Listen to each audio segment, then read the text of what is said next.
अस्सलाम वालेकुम दोस्तों, क्या आपने कभी ऐसा महसूस किया है कि आप हर बहस में हारने वाली साइड का हिस्सा होते हैं, फिर चाहे वो घर हो या दफ्तर?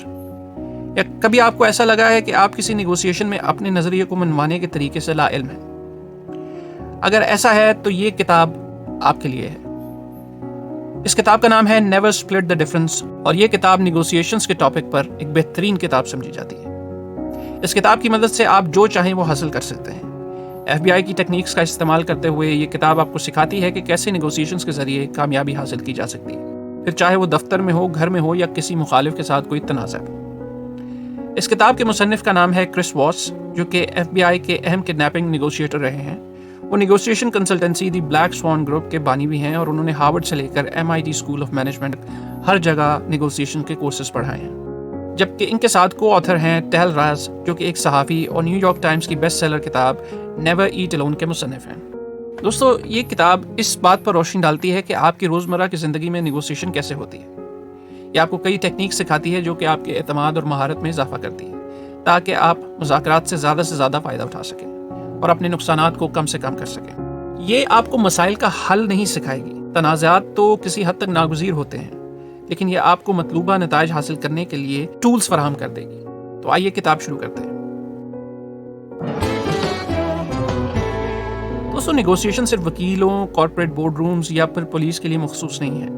ये रोजमर्रा की जिंदगी का एक अहम हिस्सा है। ये काम पर आपके दोस्तों के साथ, आपके पार्टनर के साथ, यहाँ तक कि आपके बच्चों के साथ भी होती है। जब वो मामूल से ज्यादा जागे रहने की फरियाद करते हैं या फिर वीडियो गेम के लेवल पर आखिरी कोशिश करने की इजाजत चाहते हैं। हर बार जब दो या दो से ज्यादा लोग जो कि एक ही सूरत हाल से मुख्तलिफ नताइज चाहते हों एक जगह पर इकट्ठे होंगे तो नेगोशिएशन अमल में आएगी।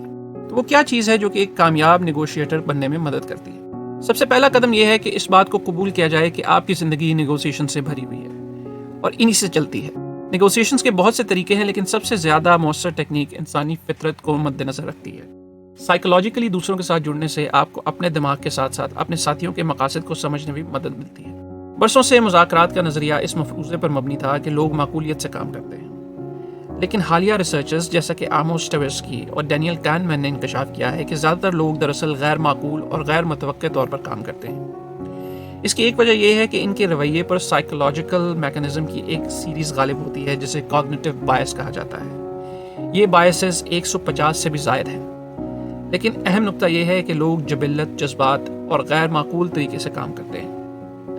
यहाँ तक कि माकूल ख्यालात भी अक्सर गैर माकूल ख्यालात से मुतासिर हो जाते हैं, और चूंकि माकूल ख्यालात को तश्कील देने में ज़्यादा वक्त लगता है, इसलिए लोग गैर माकूलियत की तरफ माइल हो जाते हैं। ज़रा इस बात के बारे में सोचें कि जब किसी बहस को ख़त्म हुए कुछ मिनट्स या घंटे गुजर जाते हैं जिसमें कि आपको बहुत गुस्सा आ गया था और आप सही तरह जवाब नहीं दे पाए थे, तो आपके जहन में वो बेहतरीन कमबैक कैसे आता है?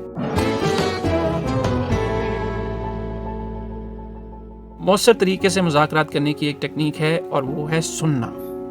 ये जानने के लिए कि कोई शख्स कैसा सोचता और महसूस करता है, आपको एक्टिवली खुद को दूसरों की जगह रखकर एक हिकमत अमली से सुनना होगा। आइए अब कुछ टेक्निक्स सीखते हैं।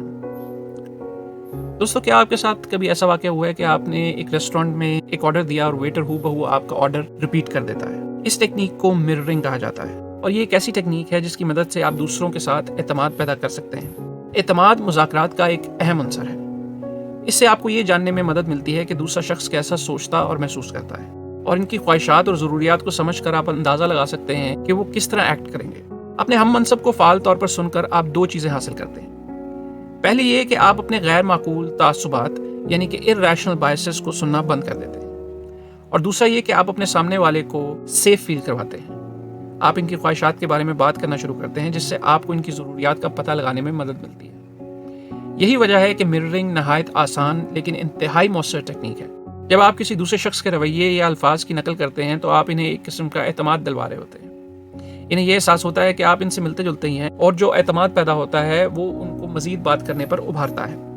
लिहाजा जिस तरह एक वेटर का रेस्टोरेंट में आपके ऑर्डर को दोहराना इस बात की निशानदही करता है कि वो ऑर्डर समझ गया है, ठीक उसी तरह जब आप किसी दूसरे शख्स के अल्फाज दोहराते हैं तो वो महसूस करता है कि आप इनकी बात समझ रहे हैं।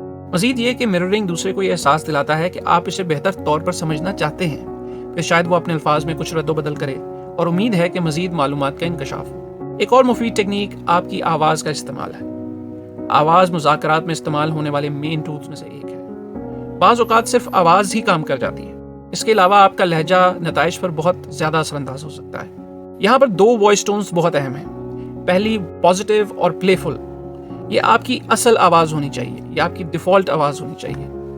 مسکراتے ہوئے بولنے کی کوشش کریں اور آپ دیکھیں گے کہ آپ کی آواز کا لہجہ دوستانہ ہو جائے گا، اور یہی آپ کا مقصد ہے۔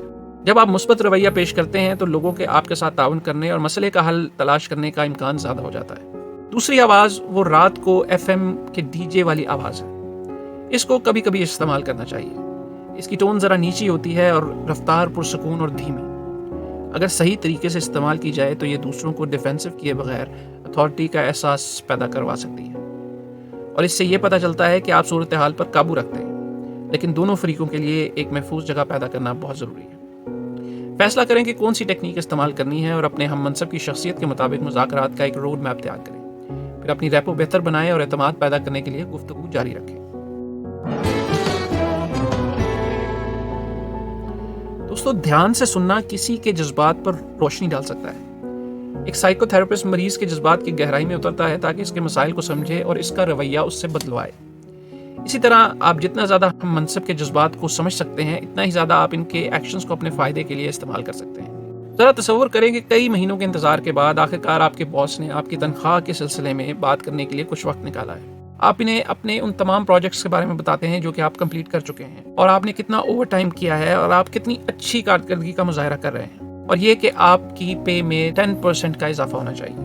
لیکن آپ کو صرف پیٹھ پر تھپکی ملتی ہے اور آپ کے باس آپ سے کہتے ہیں کہ آپ اچھا کام کر رہے ہیں، ایسے ہی لگ رہے ہیں، فی الحال اضافے کے لیے کوئی بجٹ نہیں ہے۔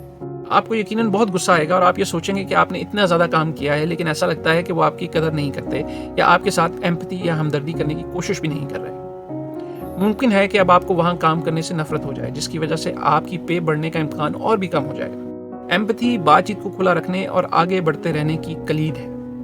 ایمپتھی کا مطلب یہ ہے کہ یہ سمجھنے کی کوشش کریں کہ دوسرا شخص کیا محسوس کر رہا ہے، یا خود کو اس کی جگہ رکھ کر دیکھیں۔ ایمپتھی یہ سب کچھ اور اس کے علاوہ بھی بہت کچھ ہے۔ اس میں یہ سننے کی کوشش بھی شامل ہے کہ ان احساسات کے پیچھے کیا وجہ ہے تاکہ آپ اپنا اثر بڑھا سکیں۔ یہ اسٹریٹجک سوچ اور ایموشنل انٹیلیجنس کا ایک مکسچر ہے۔ ٹیکٹیکل ایمپتھی سے وابستہ ٹیکنیک کو لیبلنگ کہا جاتا ہے۔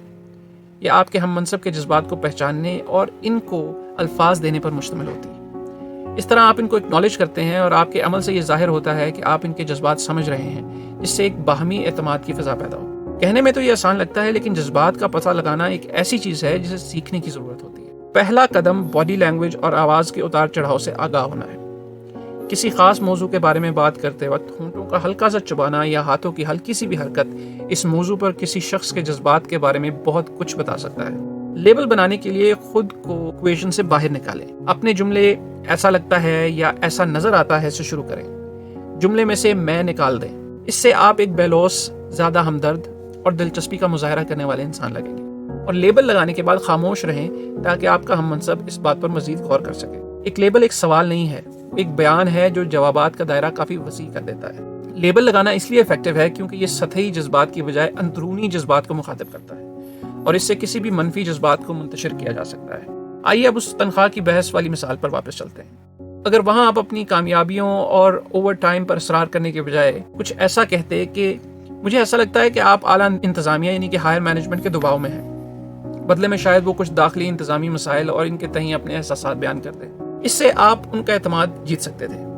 اور پھر شاید وہ کہتے کہ میں جانتا ہوں کہ آپ سخت محنت کر رہے ہیں اور میں واقعی اس کی تعریف کرتا ہوں، لیکن مجھے دیکھنے دو میں کیا کر سکتا ہوں۔ اس طریقے سے آپ اپنے باس کو یہ دکھا سکتے تھے کہ آپ ان کی پوزیشن کو سمجھتے ہیں، جس سے وہ آپ کی صورتحال کو مزید کشادگی سے سمجھتے ہیں۔ بالآخر ہمدردی ایک انسانی جبلت ہے۔